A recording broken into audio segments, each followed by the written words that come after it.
mon aéroplane, moi petit prince, je vire, je volte sur 100 000 volts. Je vois de haut, je pense tout bas, j'y vois plus clair, j'en pense pas moins. Chapitre 1. Lorsque j'avais 6 ans, j'ai vu, une fois, une magnifique image dans un livre sur la forêt vierge qui s'appelait « Histoire vécue ». Ça représentait un serpent boa qui avalait un fauve. Voilà la copie du dessin. On disait dans le livre, les serpents boa avalent leur proie tout entière sans la mâcher. Ensuite, ils ne peuvent plus bouger et ils dorment pendant les 6 mois de leur digestion. J'ai alors beaucoup réfléchi sur les aventures de la jungle et à mon tour, j'ai réussi, avec un crayon de couleur, à tracer mon premier dessin. Mon dessin numéro 1. Il était comme ça. J'ai montré mon chef-d'œuvre aux grandes personnes et je leur ai demandé si mon dessin leur faisait peur. Elles m'ont répondu « Pourquoi un chapeau ferait-il peur ?» Mon dessin ne représentait pas un chapeau. Il représentait un serpent boa qui digérait un éléphant. J'ai alors dessiné l'intérieur du serpent boa afin que les grandes personnes puissent comprendre. Elles ont toujours besoin d'explications. Mon dessin numéro 2 était comme ça. Les grandes personnes m'ont conseillé de laisser de côté les dessins de serpents boa, ouverts ou fermés, et de m'intéresser plutôt à la géographie, à l'histoire, au calcul et à la grammaire. C'est ainsi que j'ai abandonné, à l'âge de 6 ans, une magnifique carrière de peintre.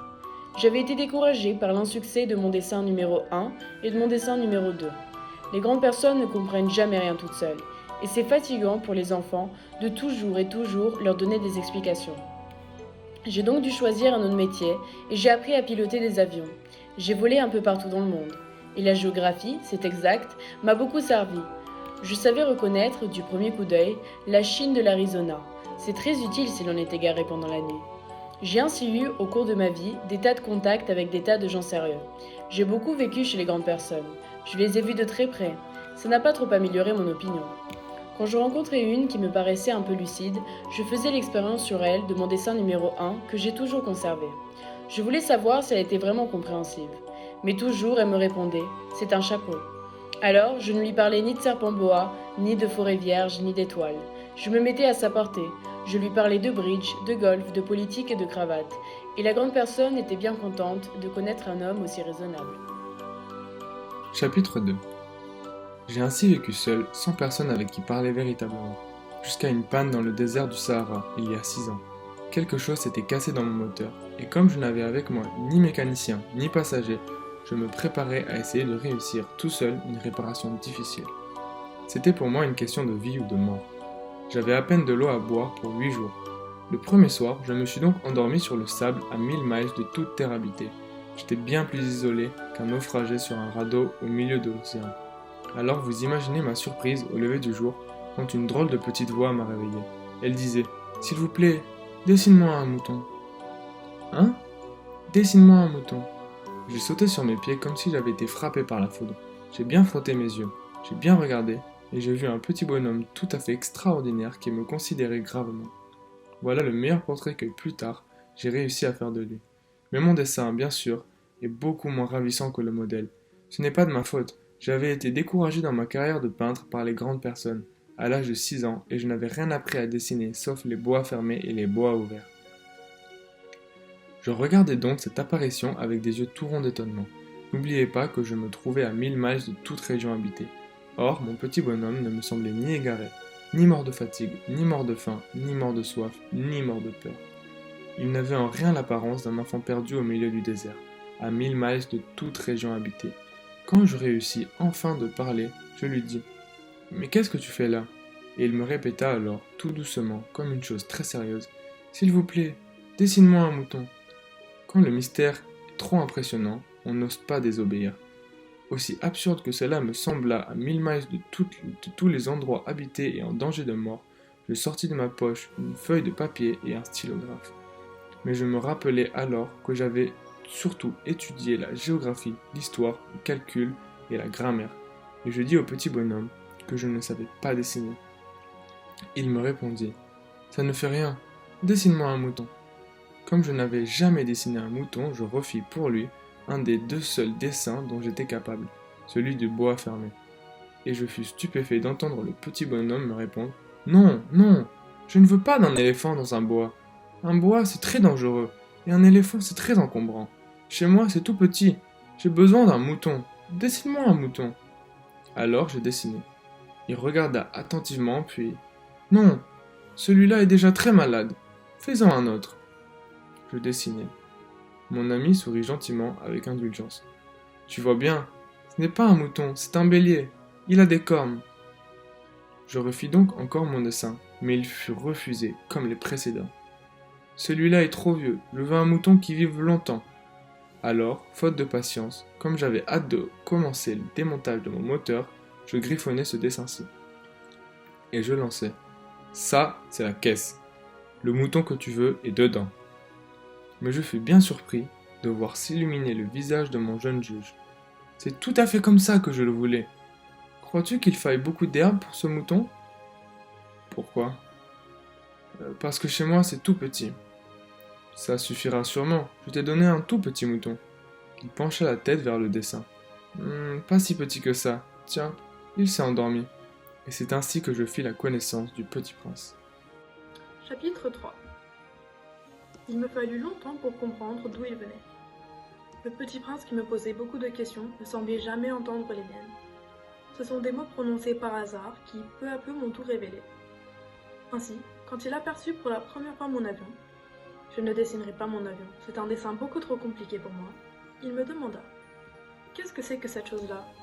Ce n'est pas une chose, ça vole, c'est un avion, c'est mon avion. Et j'étais fière de lui apprendre que je volais. Alors il s'écria « Comment, tu es tombé du ciel ?»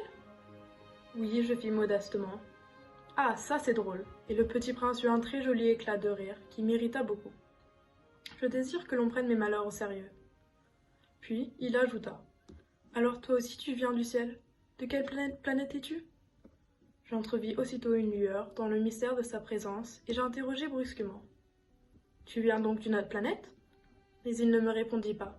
Il hochait la tête doucement tout en regardant mon avion. « C'est vrai que là-dessus tu ne peux pas venir de bien loin. » Et il s'enfonça dans une rêverie qui dura longtemps. Puis, sortant mon mouton de sa poche, il se plongea dans la contemplation de son trésor. Vous imaginez combien j'avais pu être intriguée par cette demi-confidence sur les autres planètes. Je m'efforçai donc d'en savoir plus long. « D'où viens-tu, mon petit bonhomme ? Où est-ce chez toi ? Où veux-tu emporter mon mouton ?» Il me répondit après un silence méditatif. « Ce qui est bien avec la caisse que tu m'as donnée, c'est que la nuit, ça lui servira de maison. Bien sûr, et si tu es gentil, je te donnerai aussi une corde pour l'attacher pendant le jour, et un piquet. » La proposition parut choquer le petit prince. « L'attacher ? Quelle drôle d'idée ! Mais si tu ne l'attaches pas, il n'ira n'importe où, et il se perdra. » Et mon ami eut un nouvel éclat de rire. « Mais où veux-tu qu'il aille ? N'importe où, droit devant lui. » Alors le petit prince remarqua gravement. « Ça ne fait rien, c'est tellement petit chez moi. » Avec un peu de mélancolie, peut-être, il ajouta. « Droit devant soi, on ne peut pas bien aller loin. » Chapitre 4. J'avais ainsi appris une seconde chose très importante. C'est que sa planète d'origine était à peine plus grande qu'une maison. Ça ne pouvait pas m'étonner beaucoup. Je savais bien qu'en dehors des grosses planètes comme la Terre, Jupiter, Mars, Vénus, auxquelles on a donné des noms, il y en a des centaines d'autres qui sont quelquefois si petites qu'on a beaucoup de mal à les apercevoir au télescope.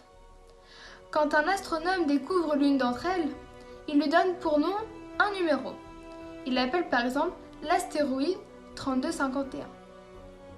J'ai de sérieuses raisons de croire que la planète d'où venait le petit prince est l'astéroïde B612. Cet astéroïde n'a été aperçu qu'une fois au télescope, en 1909, par un astronome turc. Il avait fait alors une grande démonstration de sa découverte à un congrès international d'astronomie. Mais personne ne l'avait cru à cause de son costume. Les grandes personnes sont comme ça. Heureusement pour la réputation de l'astéroïde B612, un dictateur turc imposa à son peuple, sous peine de mort, de s'habiller à l'européenne. L'astronome refit sa démonstration en 1920 dans un habit très élégant. Et cette fois-ci, tout le monde fut de son avis. Si je vous ai raconté ces détails sur l'astéroïde B612 et si je vous ai confié son numéro, c'est à cause des grandes personnes. Les grandes personnes aiment les chiffres. Quand vous leur parlez d'un nouvel ami, elles ne vous questionnent jamais sur l'essentiel. Elles ne vous disent jamais Quel est le son de sa voix? Quels sont les jeux qu'il préfère? Est-ce qu'il collectionne les papillons? Elle vous demande quel âge a-t-il? Combien a-t-il de frères? Combien pèse-t-il? Combien gagne son père? Alors seulement elle croit le connaître. Si vous dites aux grandes personnes: j'ai vu une belle maison en briques roses, avec des géraniums, aux fenêtres et des colombes sur le toit, elles ne parviennent pas à s'imaginer cette maison. Il faut leur dire: j'ai vu une maison de 100 000 francs. Alors elles s'écrient: comme c'est joli! Ainsi, si vous leur dites: la preuve que le petit prince a existé, c'est qu'il était ravissant, qu'il riait et qu'il voulait un mouton. Quand on veut un mouton, c'est la preuve qu'on existe. Elles hausseront les épaules et vous traiteront d'enfant. Mais si vous leur dites: la planète d'où ils venaient est l'astéroïde B612, alors elles seront convaincues et elles vous laisseront tranquille avec leurs questions. Elles sont comme ça. Il ne faut pas leur en vouloir. Les enfants doivent être très indulgents envers les grandes personnes. Mais bien sûr, nous qui comprenons la vie, nous nous moquons bien des numéros.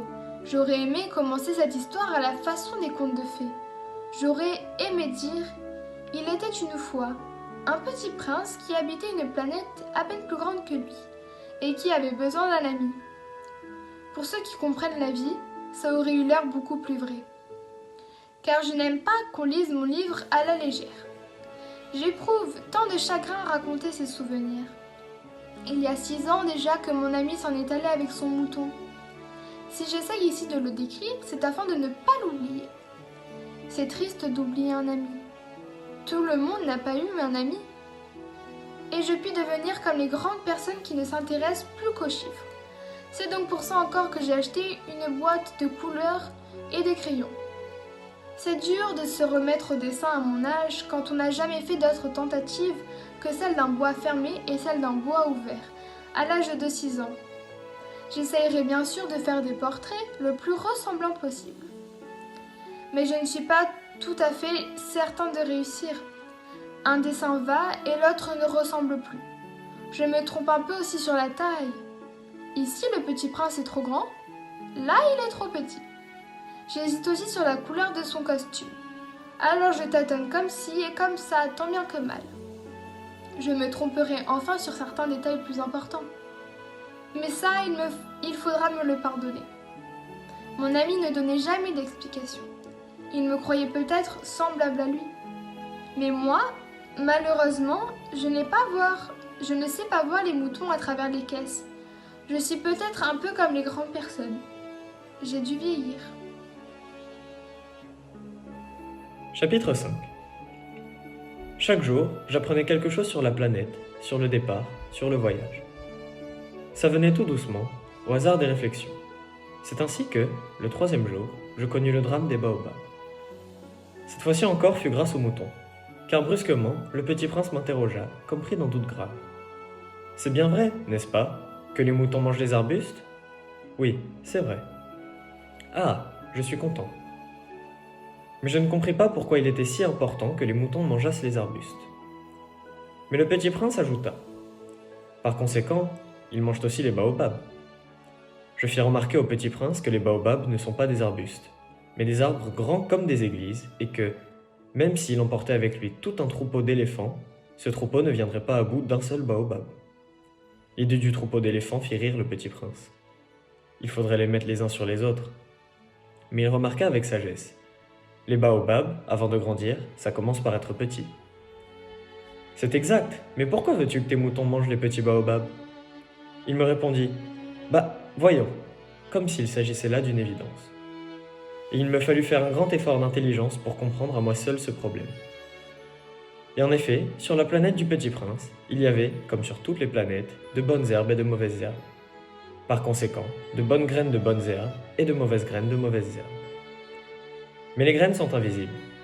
Elles dorment dans le secret de la terre jusqu'à ce qu'il prenne fantaisie à l'une d'elles de se réveiller.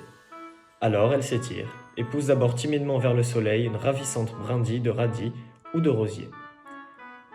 On peut la laisser pousser comme elle veut. Mais s'il s'agit d'une mauvaise plante, il faut arracher la plante aussitôt, dès qu'on a su la reconnaître. Or, il y avait de graines terribles sur la planète du Petit Prince. C'étaient les graines de baobab. Le sol de la planète en était infesté. Or, un baobab, si l'on s'y prend trop tard, on ne peut jamais plus s'en débarrasser. Il encombre toute la planète. Il la perfore de ses racines.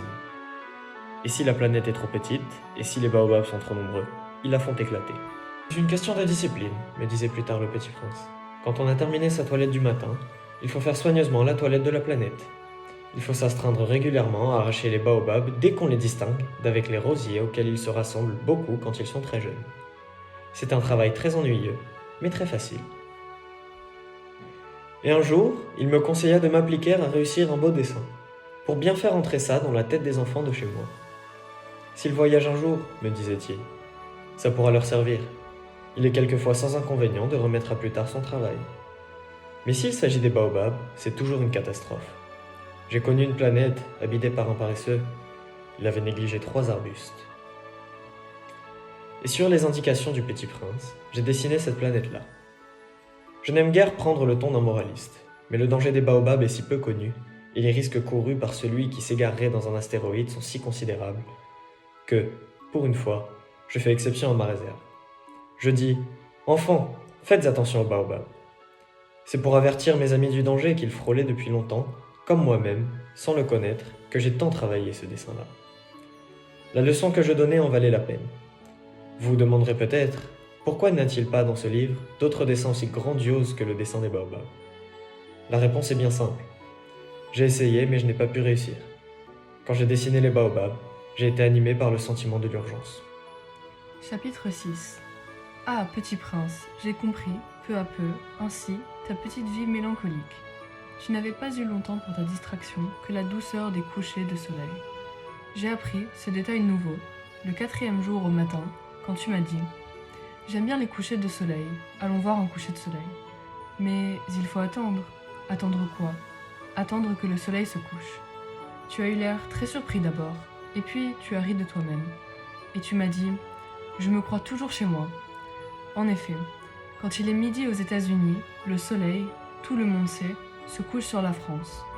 Il suffirait de pouvoir aller en France en 1 minute pour assister au coucher de soleil. Malheureusement, la France est bien trop éloignée. Mais, sur ta si petite planète, il te suffirait de tirer ta chaise de quelques pas et tu regardais le crépuscule chaque fois que tu le désirais. Un jour, j'ai vu le soleil se coucher 43 fois. Et un peu plus tard, tu ajoutais « Tu sais, quand on est tellement triste, on aime les couchers de soleil. » Le jour des 43 fois, tu étais donc tellement triste? Mais le petit prince ne répondit pas. Le 5e jour, toujours grâce au mouton, ce secret de la vie du petit prince me fut révélé. Il me demanda avec brusquerie, sans préambule, comme le fruit d'un problème longtemps médité en silence. Un mouton, s'il mange des arbustes, il mange aussi les fleurs. Un mouton mange tout ce qu'il rencontre. Même les fleurs qui ont des épines? Oui, même les fleurs qui ont des épines. Alors les épines, à quoi servent-elles? Je ne le savais pas. J'étais alors très occupée à essayer de dévisser un boulon trop serré de mon moteur. J'étais très soucieux car ma panne commençait à m'apparaître comme très grave et l'eau à boire qui s'épuisait me faisait craindre le pire. Les épines, à quoi servent-elles? Le petit prince ne renonçait jamais une question une fois qu'il l'avait posée. J'étais irritée par mon boulon et je répondis n'importe quoi. Les épines, ça ne sert à rien, c'est de la pure méchanceté de la part des fleurs. Oh! Mais après un silence, il me lança avec une sorte de rancune. Je ne te crois pas. Les fleurs sont faibles, elles sont naïves, elles se rassurent comme elles le peuvent. Elles se croient terribles avec leurs épines. Je ne répondis rien. À cet instant-là, je me disais, si ce boulon résiste encore, je le ferai sauter d'un coup de marteau. Le petit prince dérangea de nouveau mes réflexions. Et tu crois, toi, que les fleurs... Mais non, je ne crois rien, j'ai répondu n'importe quoi, je m'occupe, moi, de choses sérieuses.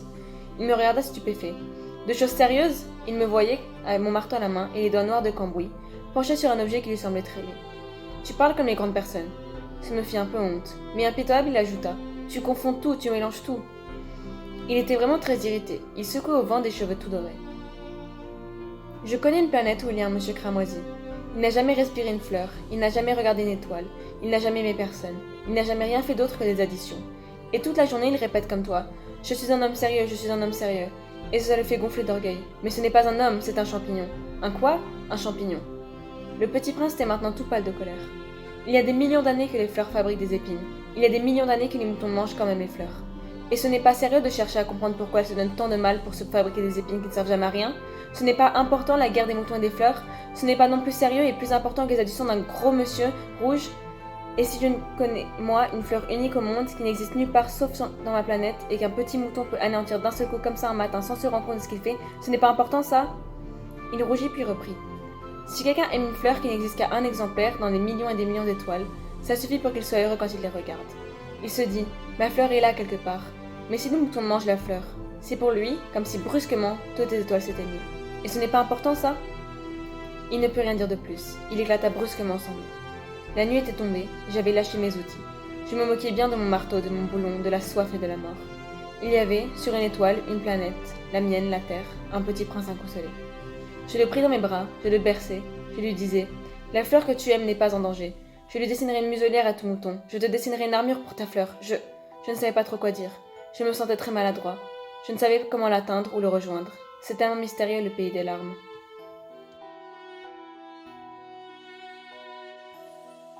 J'appris bien vite à mieux connaître cette fleur. Il y avait toujours eu, sur la planète du Petit Prince, des fleurs très simples, ornées d'un seul rang de pétales, et qui ne tenaient point de place, et qui ne dérangeaient personne. Elles apparaissaient un matin dans l'herbe, et puis elles s'éteignaient le soir. Mais celle-là avait germé un jour, d'une graine apportée d'on ne sait où, et le Petit Prince avait surveillé de très près cette brindille, qui ne ressemblait pas aux autres brindilles. Ça pouvait être un nouveau genre de baobab, mais l'arbuste cessa vite de croître, et commença à préparer une fleur.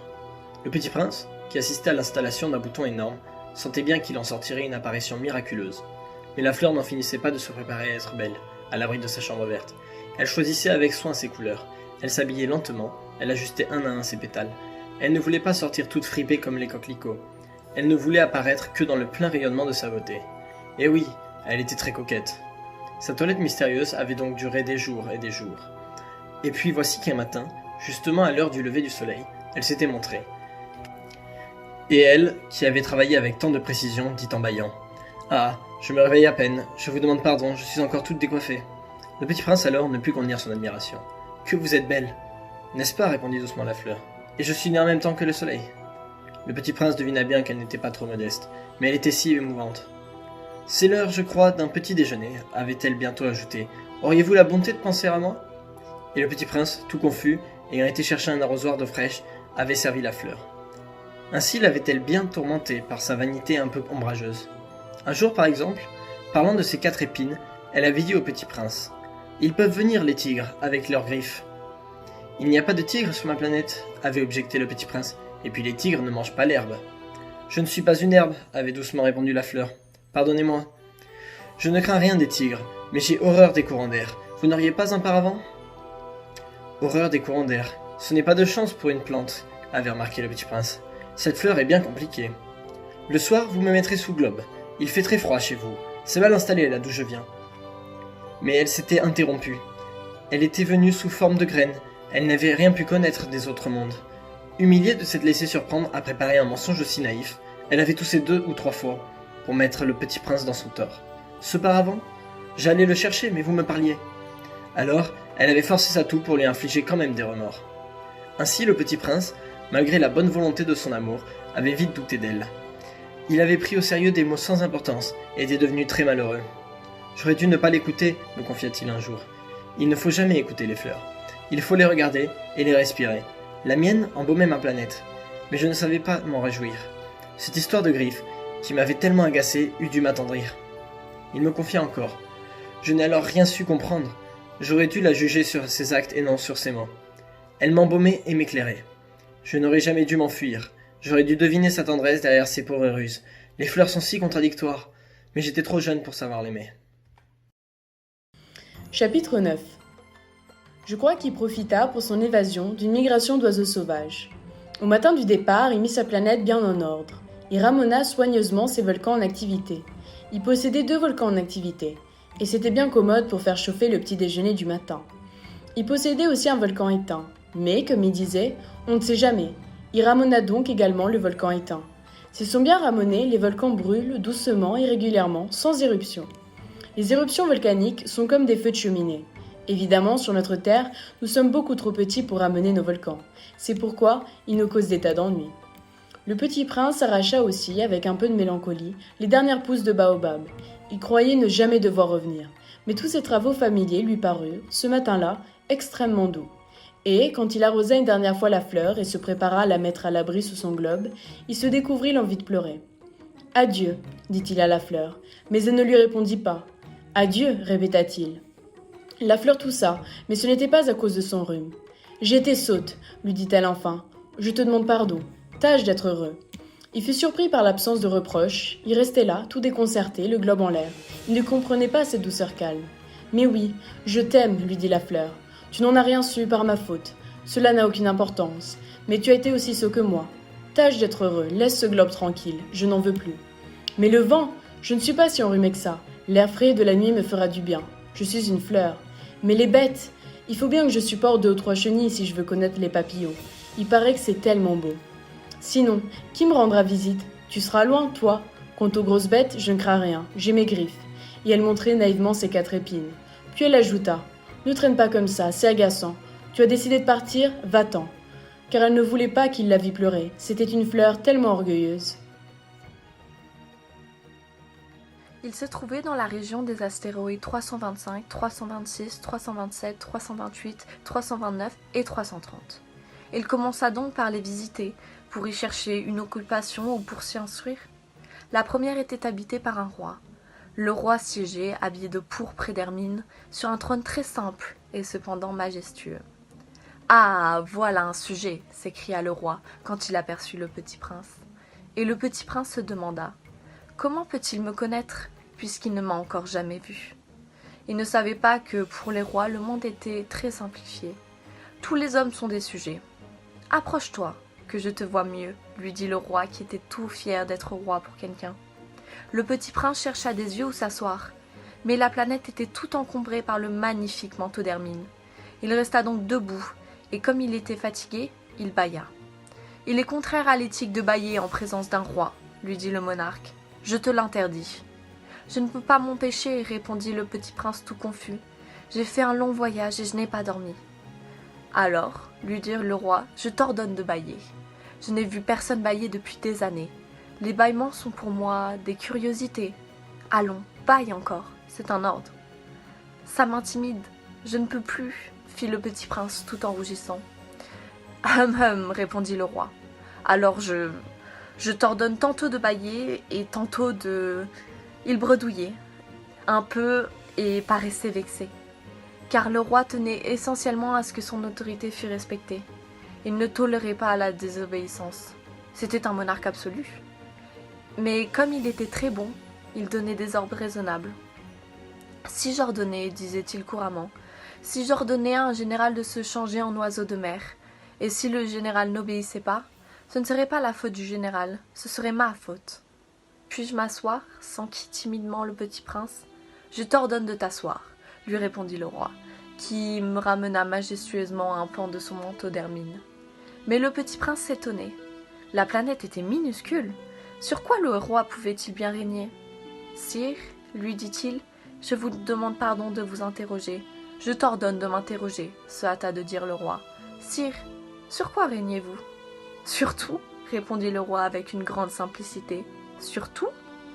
Le roi, d'un geste discret, désigna sa planète, les autres planètes et les étoiles. « Sur tout ça, » dit le petit prince. « Sur tout ça, » répondit le roi.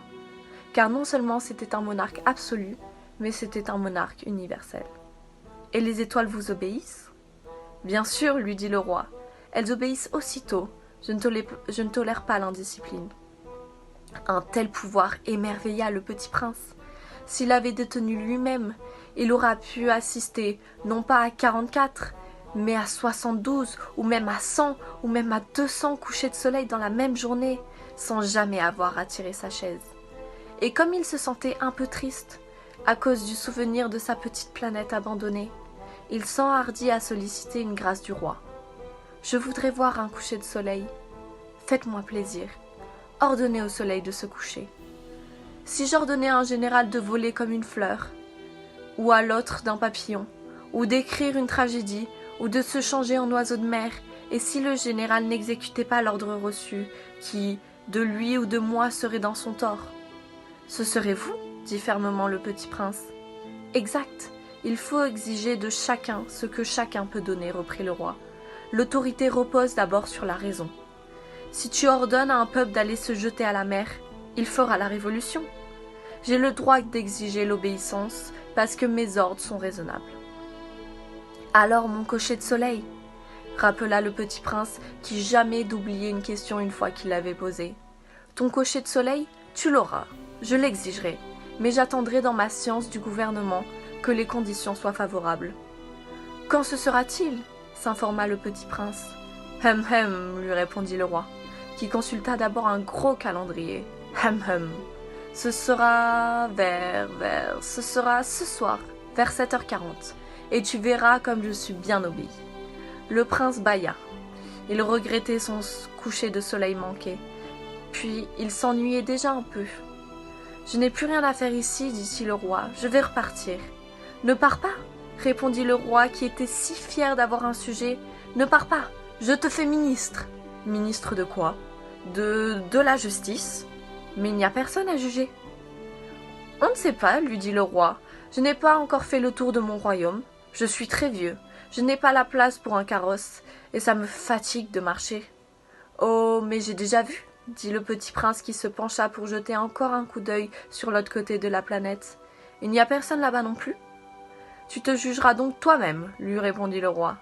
C'est le plus difficile. Il est bien plus difficile de se juger moi-même que de juger autrui.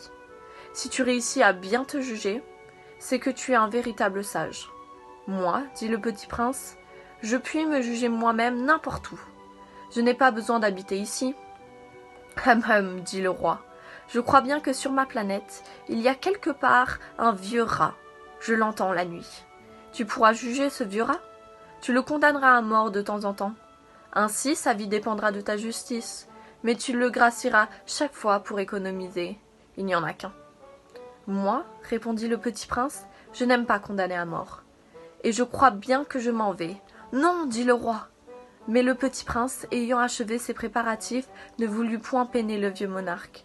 Si votre majesté désirait être obéie, ponctuellement, elle pourrait me donner un ordre raisonnable.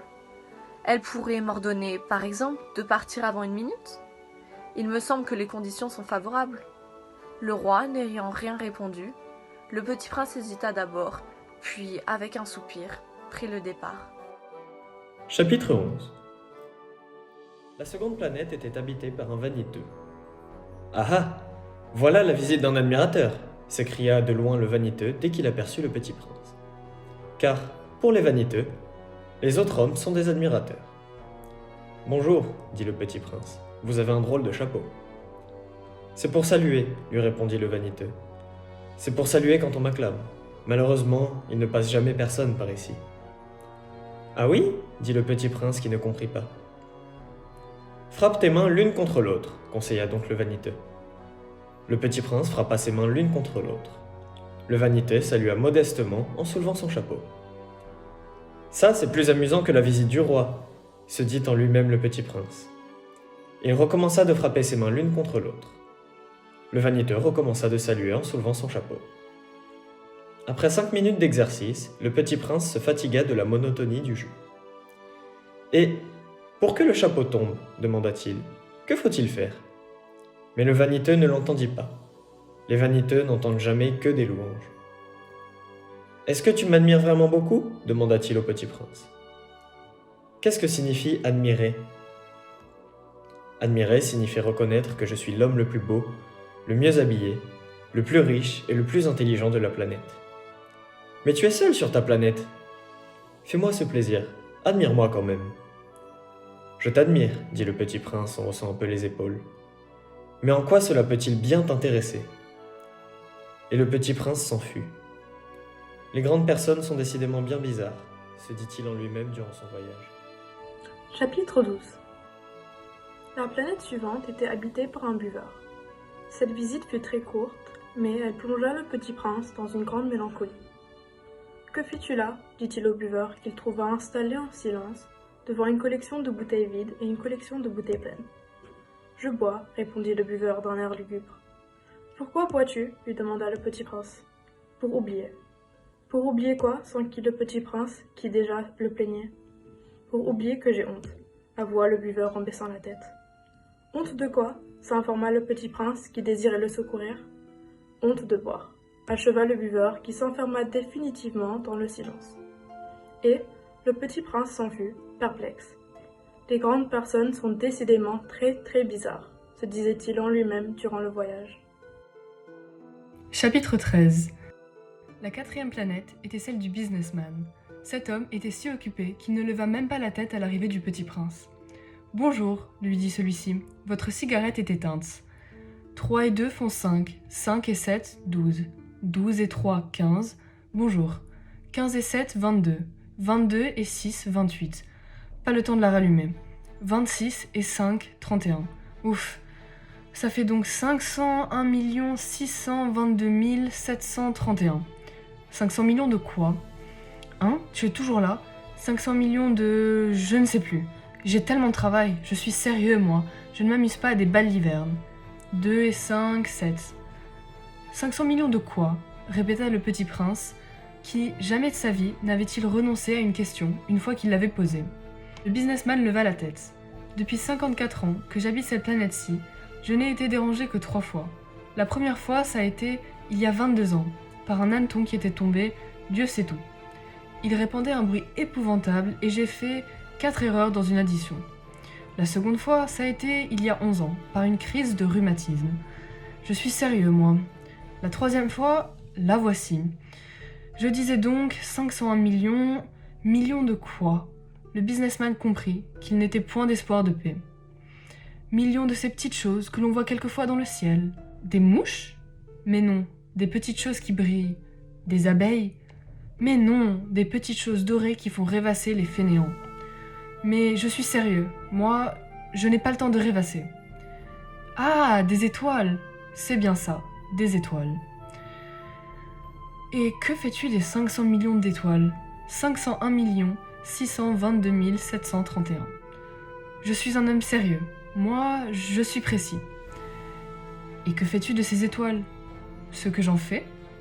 Oui. Rien. Je les possède. Tu possèdes les étoiles.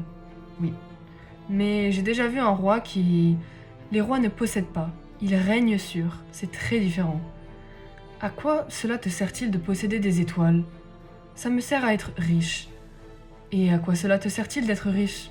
Acheter d'autres étoiles, si quelqu'un en trouve. Cependant, il posa encore des questions. Comment peut-on posséder des étoiles? À qui sont-elles? Riposta grincheux le businessman. Je ne sais pas. À personne. Alors, elles sont à moi, car j'y ai pensé le premier. Ça suffit? Bien sûr, quand tu trouves un diamant qui n'est à personne, il est à toi. Quand tu trouves une île qui n'est à personne, elle est à toi. Quand tu as une idée le premier, tu l'as fait breveter, elle est à toi. Et moi, je possède les étoiles, puisque jamais personne avant moi n'avait songé à les posséder. Ça c'est vrai, dit le petit prince. Et qu'en fais-tu? Je les gère, je les compte et je les recompte, dit le businessman. C'est difficile, mais je suis un homme sérieux. Le petit prince n'était pas satisfait encore.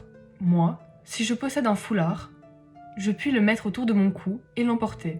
Moi, si je possède une fleur, je puis cueillir ma fleur et l'emporter. Mais tu ne peux pas cueillir les étoiles. Non, mais je peux les placer en banque. Qu'est-ce que ça veut dire?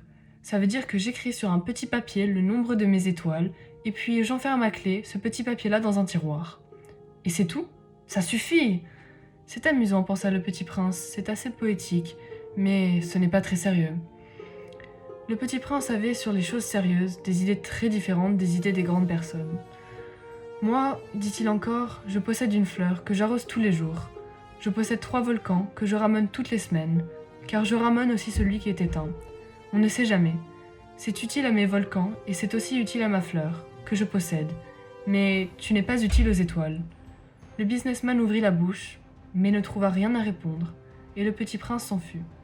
Les grandes personnes sont décidément tout à fait extraordinaires, se disait-il en lui-même durant son voyage. La 5e planète était très curieuse. C'était la plus petite de toutes. Il y avait là juste assez de place pour loger un réverbère et un allumeur de réverbère. Le petit prince ne parvenait pas à s'expliquer à quoi pouvait servir, quelque part dans le ciel, sur une planète sans maison ni population, un réverbère et un allumeur de réverbère.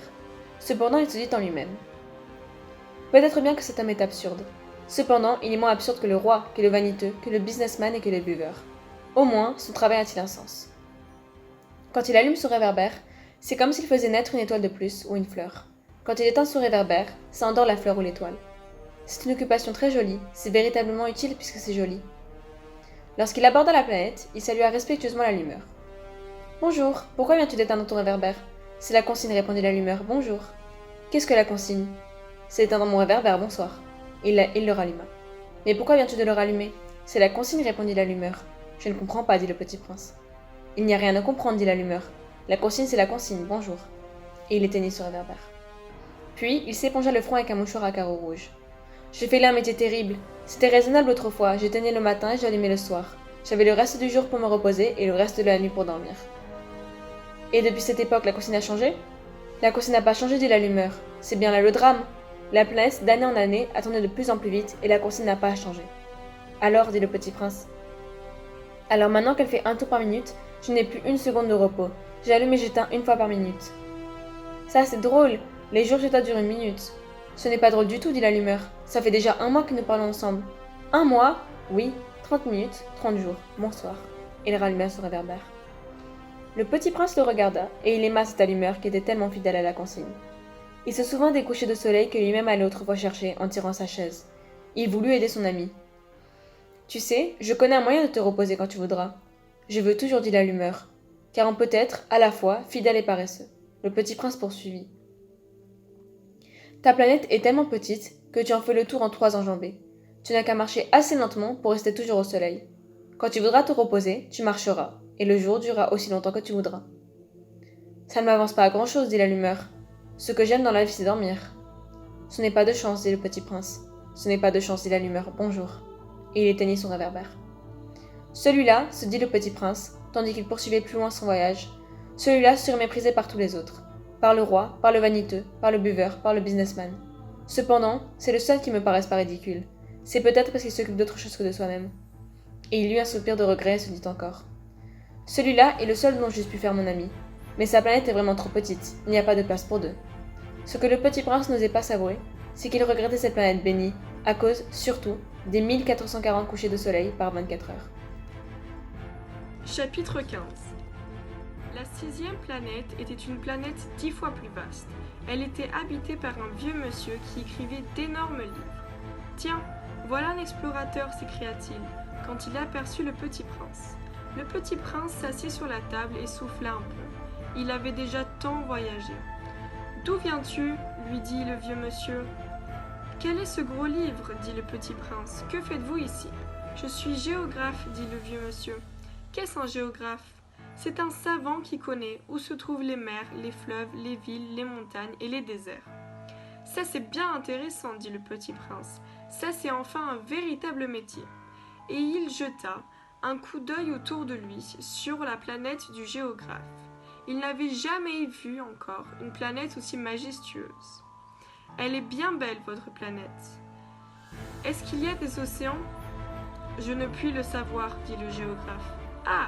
Le petit prince était déçu. « Et des montagnes ?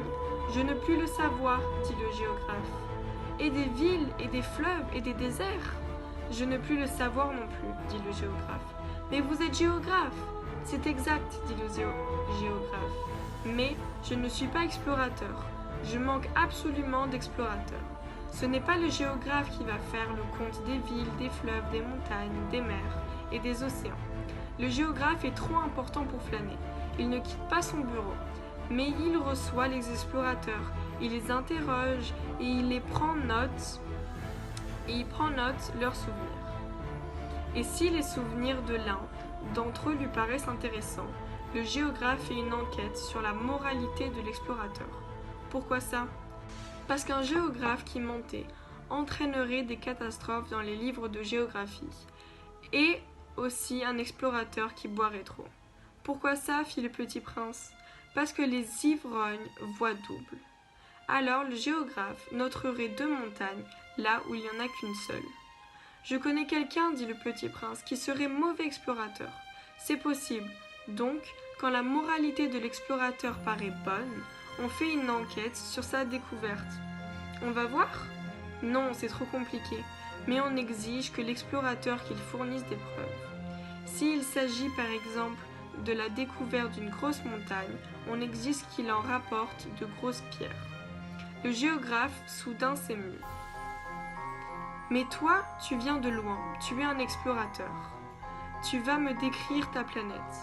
Et le géographe, ayant ouvert son registre, tailla son crayon. Il note d'abord au crayon les récits des explorateurs.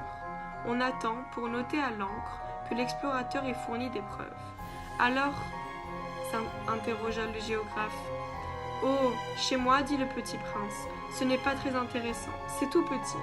J'ai 3 volcans, 2 volcans en activité et 1 volcan éteint. Mais on ne sait jamais. On ne sait jamais, dit le géographe. J'ai aussi une fleur.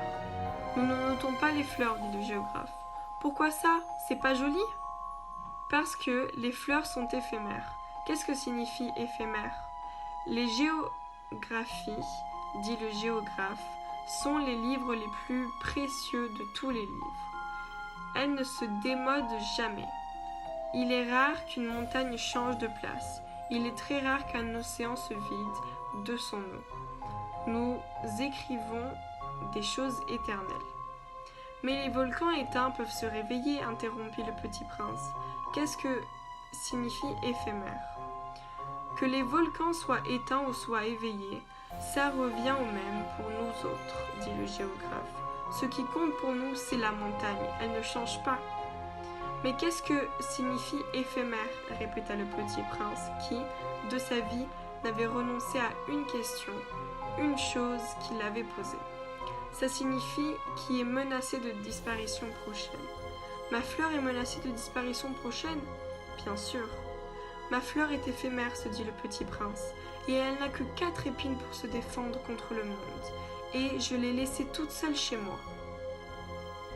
Ce fut là son premier mouvement de regret, mais il reprit courage. Que me conseillez-vous d'aller visiter? Demanda-t-il. La planète Terre, lui répondit le géographe. Elle a une bonne réputation. Et le petit prince s'enfuit. Chapitre 16. La 7e planète fut donc la Terre. La Terre n'est pas une planète quelconque. On y compte 111 rois, en n'oubliant pas bien sûr les rois nègres, 7000 géographes, 900 000 businessmen, 7 millions et demi d'ivrognes, 311 millions de vaniteux, c'est-à-dire environ 2 milliards de grandes personnes.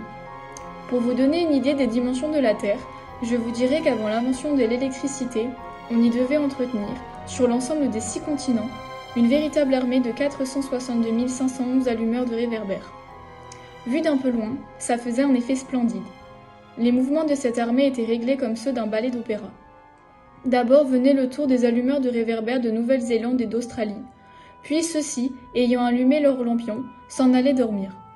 Alors entraient à leur tour dans la danse les allumeurs de réverbères de Chine et de Sibérie, puis eux aussi s'escamotaient dans les coulisses.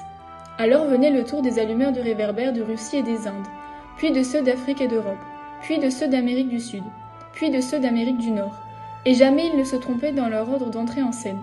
C'était grandiose. Seul l'allumeur de l'unique réverbère du pôle Nord et son confrère de l'unique réverbère du pôle Sud menaient des vies d'oisiveté et de nonchalance. Ils travaillaient 2 fois par an. Chapitre 17. Quand on veut faire de l'esprit, il arrive que l'on mente un peu. Je n'ai pas été très honnête en vous parlant des allumeurs de réverbères. Je risque de donner une fausse idée de notre planète à ceux qui ne la connaissent pas. Les hommes occupent très peu de place sur la Terre. Si les 2 milliards d'habitants qui peuplent la Terre se tenaient debout et un peu serrés, comme pour un meeting, ils logeraient aisément sur une place publique de 20 000 de long sur 20 000 de large. On pourrait entasser l'humanité sur le moindre petit îlot du Pacifique. Les grandes personnes, bien sûr, ne vous croiront pas. Elles s'imaginent tenir beaucoup de place. Elles se voient importantes comme des baobabs. Vous leur conseillerez donc de faire le calcul. Elles adorent les chiffres, ça leur plaira. Mais ne perdez pas votre temps à ce pensum. C'est inutile. Vous avez confiance en moi. Le petit prince, une fois sur Terre, fut donc bien surpris de ne voir personne.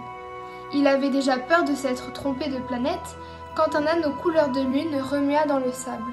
« Bonne nuit !» fit le petit prince à tout hasard. « Bonne nuit !» fit le serpent. Sur quelle planète suis-je tombé? Demanda le petit prince.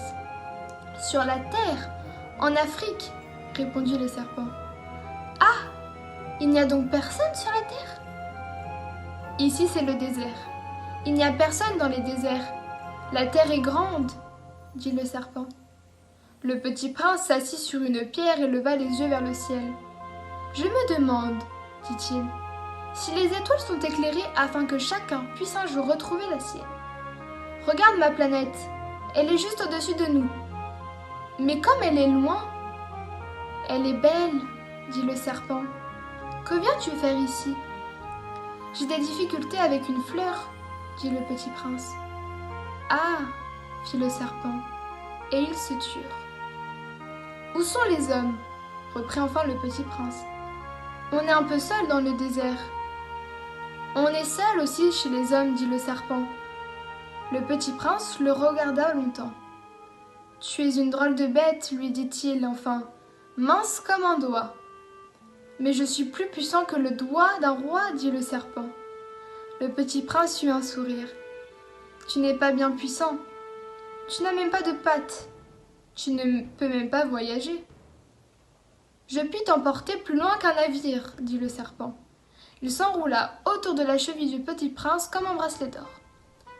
Celui que je touche, je le rends à la terre dont il est sorti, dit-il encore. Mais tu es pur et tu viens d'une étoile. Le petit prince ne répondit rien.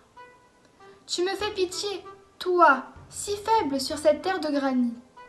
Je puis t'aider un jour si tu regrettes trop ta planète. Je puis... Oh, j'ai très bien compris, fit le petit prince. Mais pourquoi parles-tu toujours par énigme? Je les résous toutes, dit le serpent. Et ils se turent.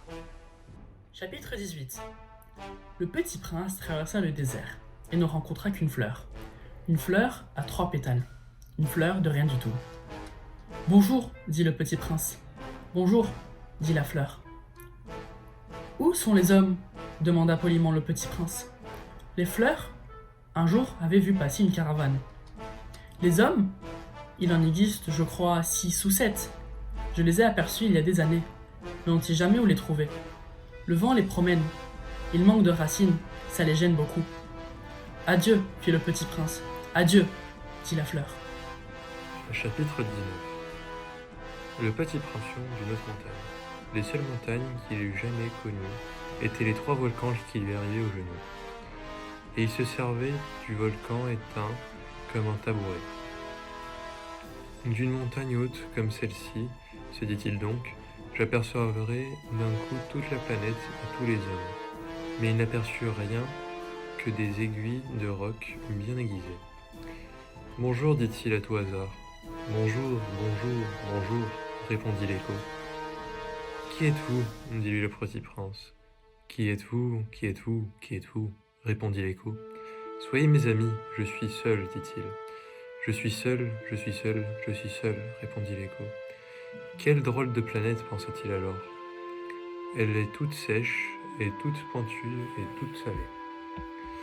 Et les hommes manquent d'imagination, ils répètent ce que l'on leur dit. Chez moi, j'avais une fleur, elle parlait toujours la première.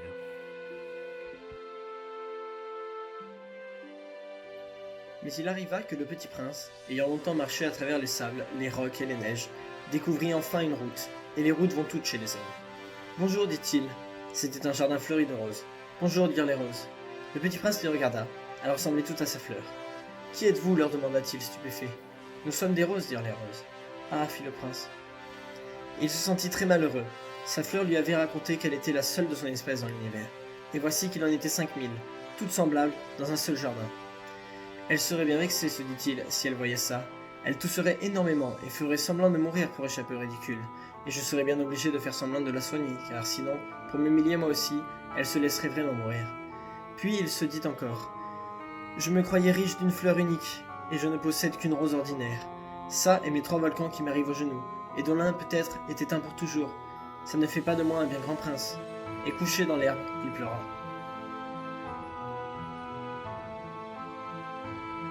Bonjour, dit le renard.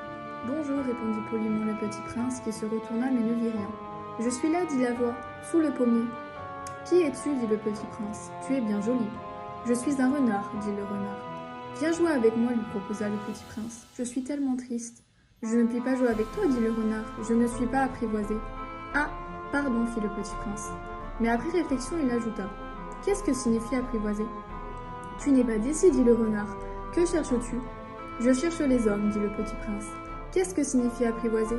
Les hommes, dit le renard. Ils ont des fusils et ils chassent. C'est bien gênant. Ils élèvent aussi des poules. C'est leur seul intérêt. Tu cherches des poules? Non, dit le petit prince. Je cherche des amis. Qu'est-ce que signifie apprivoiser? C'est une chose trop oubliée, dit le renard. Ça signifie créer des liens. Créer des liens? Bien sûr, dit le renard. Tu n'es encore pour moi qu'un petit garçon tout semblable à 100 000 petits garçons, et je n'ai pas besoin de toi. Et tu n'as pas besoin de moi non plus. Je ne suis pour toi qu'un renard semblable à 100 000 renards, mais si tu m'apprivoises, nous aurons besoin l'un de l'autre. Tu seras pour moi unique au monde, je serai pour toi unique au monde. Je commence à comprendre, dit le petit prince. Il y a une fleur. Je crois qu'elle m'a apprivoisé. C'est possible, dit le renard. On voit sur la terre toutes sortes de choses. Oh, ce n'est pas sur la terre, dit le petit prince. Le renard parut très intrigué. Sur une autre planète? Oui. Il y a des chasseurs sur cette planète-là? Non. Ça, c'est intéressant. Et des poules? Non. Rien n'est parfait, soupira le renard. Mais le renard revint à son idée. Ma vie est monotone. Je chasse les poules, les hommes me chassent, toutes les poules se ressemblent et tous les hommes se ressemblent. Je m'ennuie donc un peu. Mais si tu m'apprivoises, ma vie sera comme ensoleillée. Je connaîtrai un bruit de pas qui sera différent de tous les autres. Les autres pas me font rentrer sous terre. Le tien m'appellera hors du terrier comme une musique. Et puis regarde, tu vois là-bas les champs de blé? Je ne mange pas de pain. Le blé pour moi est inutile. Les champs de blé ne me rappellent rien. Et ça, c'est triste. Mais si tu as des cheveux couleur d'or, alors ce sera merveilleux quand tu m'auras apprivoisé. Le blé qui est doré me fera souvenir de toi, et j'aimerai le bruit du vent dans le blé. Le renard se tut et regarda longtemps le petit prince. S'il te plaît, apprivoise-moi, dit-il. Je veux bien, répondit le petit prince, mais je n'ai pas beaucoup de temps. J'ai des amis à découvrir et beaucoup de choses à connaître. On ne connaît que les choses que l'on apprivoise, dit le renard.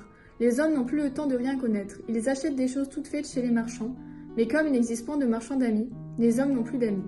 Si tu veux un ami, apprivoise-moi. Que faut-il faire, dit le petit prince. Il faut être très patient, répondit le renard. Tu t'assoiras d'abord un peu loin de moi, comme ça, dans l'herbe. Je te regarderai du coin de l'œil et tu ne diras rien. Le langage est source de malentendus, mais chaque jour tu pourras t'asseoir un peu plus près. Le lendemain revint le petit prince. Il eût mieux valu revenir à la même heure, dit le renard. Si tu viens par exemple à 4 heures de l'après-midi, déjà 3 heures je commencerai d'être heureux. Plus l'heure avancera, plus je me sentirai heureux. Après 4 heures déjà, je m'agiterai et m'inquiéterai. Je découvrirai le prix du bonheur.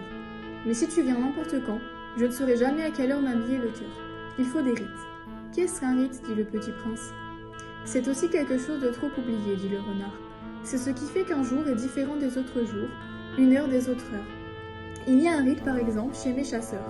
Ils dansent le jeudi avec les filles du village. Alors le jeudi est jour merveilleux. Je vais me promener jusqu'à la ville. Si les chasseurs dansaient n'importe quand, les jours se ressembleraient tous, et je n'aurais point de vacances. Ainsi le petit prince apprivoisa le renard. Et quand l'heure du départ fut proche, « Ah, dit le renard, je pleurerai. »« C'est ta faute, dit le petit prince.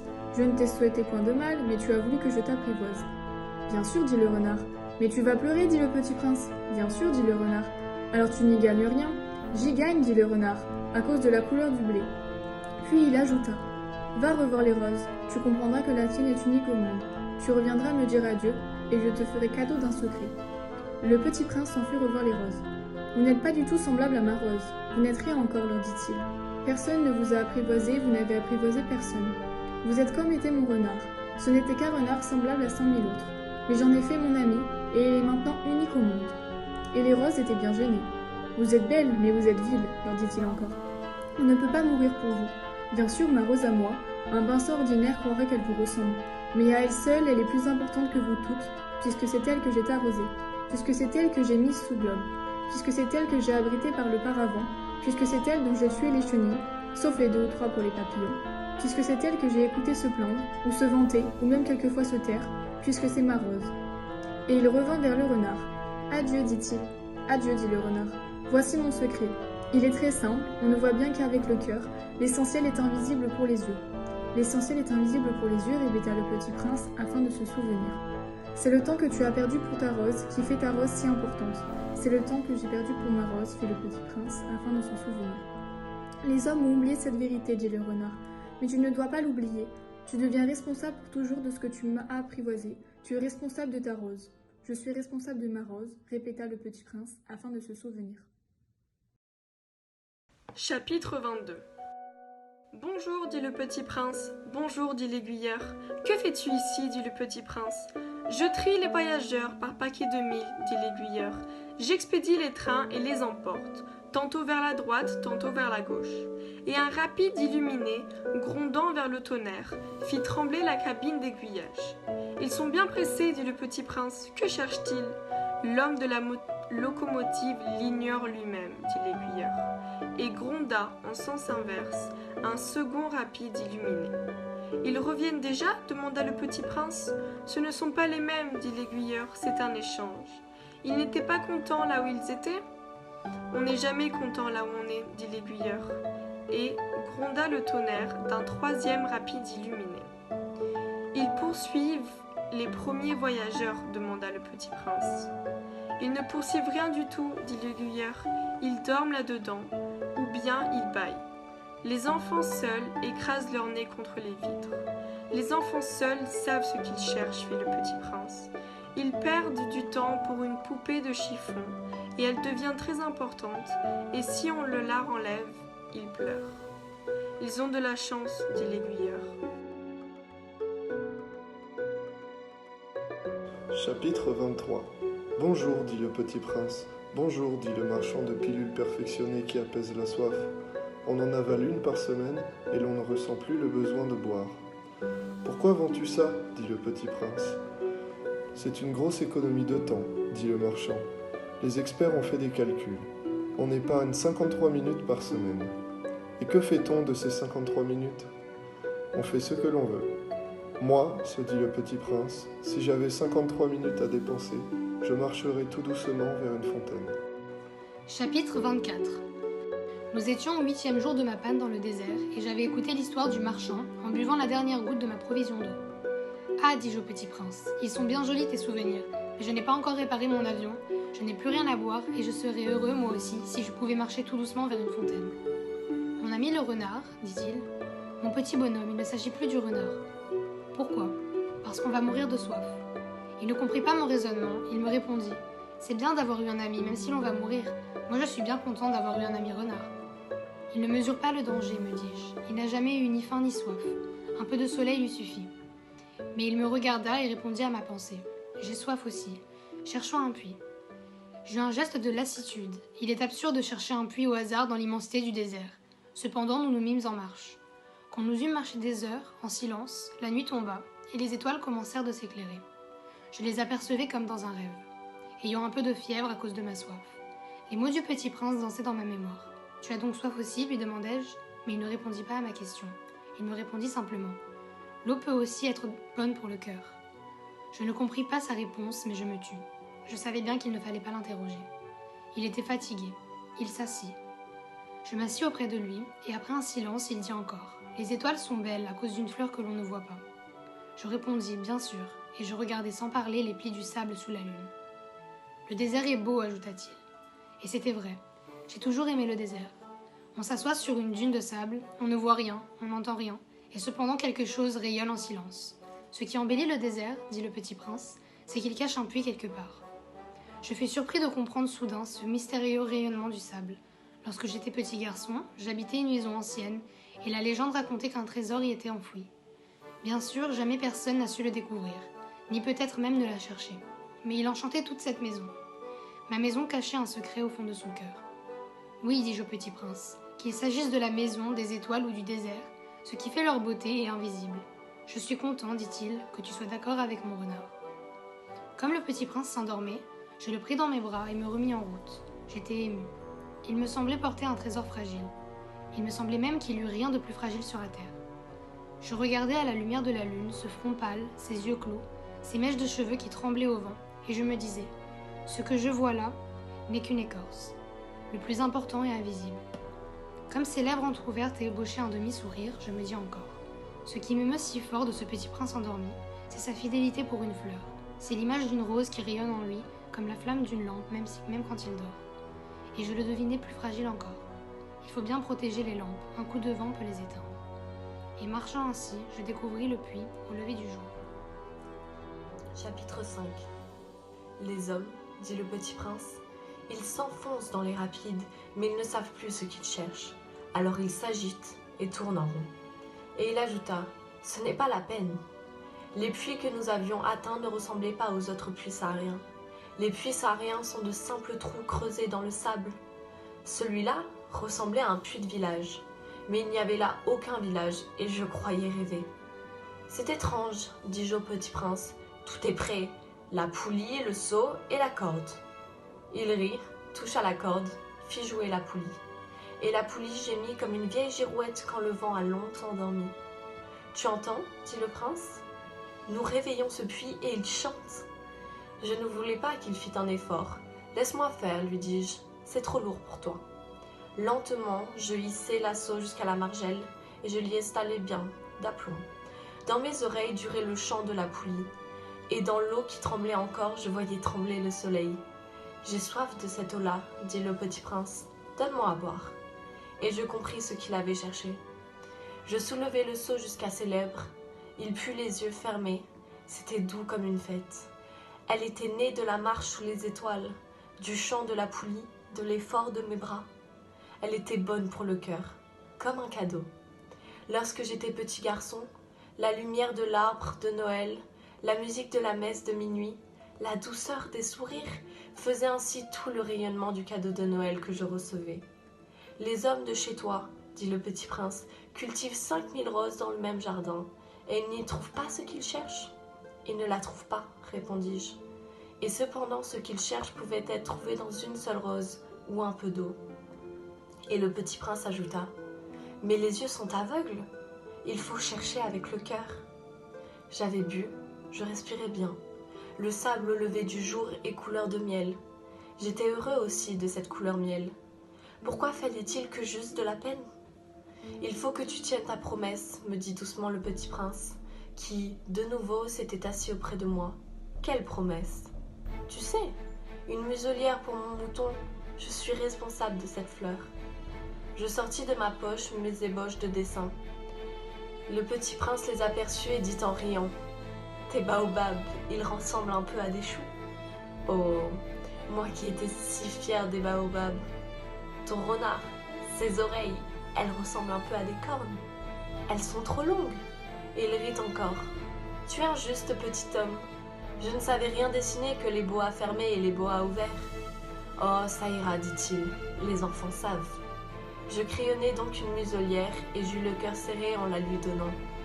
Tu as des projets que j'ignore. Mais il ne répondit pas. Il me dit, tu sais, ma chute sur la terre, c'en sera demain l'anniversaire. Puis après un silence, il dit encore, j'étais tombé tout près d'ici. Et il rougit. Et de nouveau, sans comprendre pourquoi, j'éprouvai un chagrin bizarre. Cependant, une question me vint. Alors, ce n'est pas par hasard que le matin où je t'ai connu, il y a 8 jours, tu te promenais comme ça tout seul, à 1000 et 1000 de toute région habitée. Tu retournais vers le point de ta chute. Le petit prince rougit de nouveau. Il ne répondait jamais aux questions. Mais quand on rougit, ça signifie oui, n'est-ce pas? Ah, lui dis-je, j'ai peur. Mais il me répondit, tu dois maintenant travailler. Tu dois repartir vers ta machine. Je t'attends ici. Reviens demain soir. Mais je n'étais pas rassurée. Je me souvenais du renard. On risque de pleurer un peu si l'on s'est laissé apprivoiser. Chapitre 26. Il y avait à côté du puits une ruine de vieux murs de pierre. Lorsque je revins de mon travail le lendemain soir, j'aperçus de loin mon petit prince assis là-haut, les jambes pendantes, et je l'entendis qui parlait. « Tu ne te souviens donc pas ?» disait-il. « Ce n'est pas tout à fait ici. » Une autre voix lui répondit, sans doute, puisqu'il répliqua. « Si, c'est bien le jour, mais ce n'est pas ici l'endroit. » Je poursuivis ma marche vers le mur. Je ne voyais ni entendais toujours personne, pourtant le petit prince répliqua de nouveau. « Bien sûr, tu verras où commence ma trace dans le sable, tu n'as qu'à m'y attendre, j'y serai cette nuit. » J'étais à 20 mètres du mur et je ne voyais toujours rien. Le petit prince dit encore, après un silence, « Tu as du bon venin? Tu es sûr de ne pas me faire souffrir longtemps ?» Je fis halte, le cœur serré, mais je ne comprenais toujours pas. « Maintenant va-t'en, dit-il, je veux redescendre. » Alors j'abaissai moi-même les yeux vers le pied du mur. Et je fis un bond. Il était là, dressé vers le petit prince. Un de ces serpents jaunes qui vous exécutent en 30 secondes. Tout en fouillant ma poche pour en tirer mon revolver, je pris le pas de course. Mais au bruit que je fis, le serpent se laissa doucement couler dans le sable, comme un jet d'eau qui meurt, et sans trop se presser, se faufila entre les pierres avec un léger bruit de métal. Je parvins au mur juste à temps pour y recevoir dans les bras mon petit bonhomme de prince, pâle comme la neige. « Quelle est cette histoire-là? Tu parles là maintenant avec les serpents ?» J'avais défait son éternel cache-nez d'or. Je lui avais mouillé les tempes et je l'avais fait boire. Et maintenant, je n'osais plus rien lui demander. Il me regarda gravement et m'entoura le cou de ses bras. Je sentais battre son cœur comme celui d'un oiseau qui meurt quand on l'a tiré à la carabine. Il me dit « Je suis content que tu aies trouvé ce qui manquait à ta machine. Tu vas pouvoir rentrer chez toi. » Comment sais-tu? Je venais justement lui annoncer que, contre toute espérance, j'avais réussi mon travail. Il ne répondit rien à ma question, mais il ajouta « Moi aussi, aujourd'hui je rentre chez moi. » Puis mélancolique, c'est bien plus loin, c'est bien plus difficile. Je sentais bien qu'il se passait quelque chose d'extraordinaire. Je le serrais dans mes bras comme un petit enfant, et cependant, il me semblait qu'il coulait verticalement dans un abîme sans que je puisse rien pour le retenir. Il avait le regard sérieux, perdu très loin. J'ai ton mouton, et j'ai la caisse pour le mouton, et j'ai la muselière. Et il sourit avec mélancolie. J'attendis longtemps. Je sentis qu'il se réchauffait peu à peu. Petit bonhomme, tu as peur? Il avait eu peur, bien sûr, mais il rit doucement. J'aurais bien plus peur ce soir. De nouveau, je me sentis glacé par le sentiment de l'irréparable, et je compris que je ne supportais pas l'idée de ne plus jamais entendre ce rire. C'était pour moi comme une fontaine dans le désert. Petit bonhomme, je veux encore t'entendre rire. Mais il me dit, cette nuit, ça fera 1 an. Mon étoile se trouvera juste au-dessus de l'endroit où je suis tombé l'année dernière. Petit bonhomme, n'est-ce pas que c'est un mauvais rêve cette histoire de serpent et de rendez-vous d'étoiles? Mais il ne répondit pas à ma question. Il me dit, ce qui est important, ça ne se voit pas. Bien sûr. C'est comme pour la fleur. Si tu aimes une fleur qui se trouve dans une étoile, c'est doux, la nuit, de regarder le ciel. Toutes les étoiles sont fleuries. C'est comme pour l'eau. Celle que tu m'as donnée à boire était comme une musique. À cause de la poulie et de la corde, tu te rappelles, elle était bonne. Bien sûr, tu regarderas la nuit les étoiles. C'est trop petit chez moi pour que je te montre où se trouve la mienne. C'est mieux comme ça. Mon étoile, ça sera pour toi une des étoiles. Alors toutes les étoiles, tu aimeras les regarder. Elles seront toutes tes amies. Et puis, je vais te faire un cadeau. Il rit encore. Ah, petit bonhomme, j'aime entendre ce rire. Justement, ce sera mon cadeau. Ce sera comme pour l'eau. Que veux-tu dire? Les gens ont des étoiles qui ne sont pas les mêmes. Pour les uns qui voyagent, les étoiles sont des guides. Pour d'autres, elles ne sont rien que de petites lumières. Pour d'autres, qui sont savants, elles sont des problèmes. Pour mon businessman, elles étaient de l'or. Mais toutes ces étoiles-là, elles se taisent. Toi, tu auras des étoiles comme personne n'en a. Que veux-tu dire? Quand tu regarderas le ciel, la nuit, puisque j'habiterai dans l'une d'elles, puisque je rirai dans l'une d'elles, alors ce sera pour toi comme si riaient toutes les étoiles. Tu auras, toi, des étoiles qui savent rire. Et il rit encore. Et quand tu seras consolé, tu seras content de m'avoir connu. Tu seras toujours mon ami. Tu auras envie de rire avec moi, et tu ouvriras parfois ta fenêtre, comme ça, pour le plaisir. Et tes amis seront bien étonnés de te voir rire en regardant le ciel. Alors tu leur diras, oui, les étoiles, ça me fait toujours rire. Et ils te croiront fou, je t'aurai joué un bien vilain tour. Et il rit encore. Ce sera comme si je t'avais donné, au lieu d'étoiles, des tas de petits grelots qui savent rire. Et il rit encore. Puis il redevint sérieux. Cette nuit, tu sais, ne viens pas. Je ne te quitterai pas. J'aurai l'air d'avoir mal, j'aurai un peu l'air de mourir. C'est comme ça, ne viens pas voir ça. Ce n'est pas la peine. Je ne te quitterai pas. Mais il était soucieux. Je te dis ça, c'est à cause aussi du serpent. Il ne faut pas qu'il te morde. Les serpents, c'est méchant. Ça peut mordre pour le plaisir. Je ne te quitterai pas. Mais quelque chose le rassura. C'est vrai qu'ils n'ont pas le venin pour la seconde morsure. Cette nuit-là, je ne le vis pas se mettre en route. Il s'était évadé sans bruit. Quand je réussis à le joindre, il marchait décidé, d'un pas rapide. Il me dit seulement « Ah, tu es là !» Et il me prit par la main. Mais il se tourmenta encore. « Tu as eu tort, tu auras de la peine, j'aurai l'air d'être mort, et ce ne sera pas vrai. » Moi, je me taisais. « Tu comprends, c'est trop loin, je ne peux pas emporter ce corps-là, c'est trop lourd. » Moi, je me taisais. Mais ce sera comme une vieille écorce abandonnée. Ce n'est pas triste, les vieilles écorces. Moi, je me taisais. Il se découragea un peu, mais il fit encore un effort. Ce sera gentil, tu sais. Moi aussi, je regarderai les étoiles. Toutes les étoiles seront des puits avec une poulie rouillée. Toutes les étoiles me verseront à bord. Moi, je me taisais. Ce sera tellement amusant. Tu auras 500 millions de grelots, j'aurai 500 millions de fontaines. Et il se tut aussi, parce qu'il pleurait. C'est là, laisse-moi faire un pas tout seul. Et il s'assit parce qu'il avait peur. Il dit encore, tu sais, ma fleur, j'en suis responsable. Et elle est tellement faible, et elle est tellement naïve. Elle a 4 épines de rien du tout pour la protéger contre le monde. Moi, je m'assis parce que je ne pouvais plus me tenir debout. Il dit, voilà, c'est tout. Il hésita encore un peu, puis se releva. Il fit un pas. Moi, je ne pouvais pas bouger. Il n'y eut rien qu'un éclair jaune près de sa chevelure. Il demeura un instant immobile. Il ne cria pas. Il tomba doucement comme tombe un arbre. Ça ne fit pas de bruit à cause du sable. Chapitre 27. Et maintenant, bien sûr, ça fait 6 ans déjà. Je n'ai jamais encore raconté cette histoire. Les camarades qui m'ont revu ont été bien contents de me revoir vivant. J'étais triste, mais je leur disais, c'est la fatigue. Maintenant, je me suis un peu consolé, c'est-à-dire pas tout à fait. Mais je sais bien qu'il est revenu à sa planète, car au lever du jour, je n'ai pas retrouvé son corps. Ce n'est pas un corps tellement lourd, et j'aime la nuit écouter les étoiles. C'est comme 500 millions de grelots. Mais voilà qu'il se passe quelque chose d'extraordinaire. La muselière que j'ai dessinée pour le petit prince, j'ai oublié d'y ajouter la courroie de cuir. Il n'a jamais pu l'attacher au mouton. Alors je me demande, qu'est-ce qui se passe sur sa planète? Peut-être bien que le mouton a mangé la fleur. Tantôt je me dis, sûrement non. Le petit prince enferme sa fleur toutes les nuits sous son globe de verre et il surveille bien son mouton. Alors je suis heureux et toutes les étoiles rient doucement. Tantôt je me dis, on est distrait une fois ou l'autre et ça suffit. Il a oublié un soir le verre ou bien le mouton est sorti sans bruit pendant la nuit. Alors les grelots se changent tous en larmes.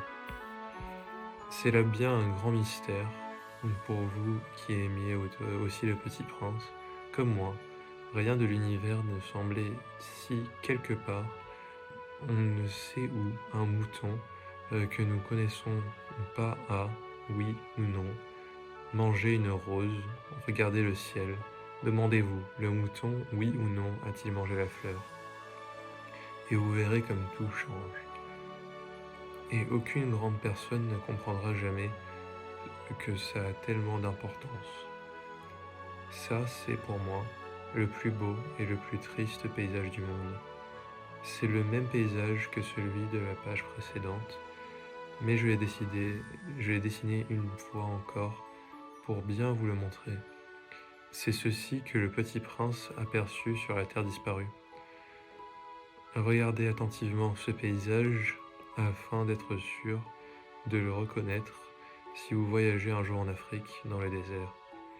Et s'il vous arrive de passer par là, je vous supplie, ne vous pressez pas. Attendez un peu juste sous les étoiles. Si alors un enfant vient à vous, s'il rit, s'il a des cheveux d'or, s'il ne répond pas quand on l'interroge, vous devinerez bien qu'il est. Alors soyez gentil. Ne me laissez pas tellement triste, écrivez-moi vite qu'il est revenu.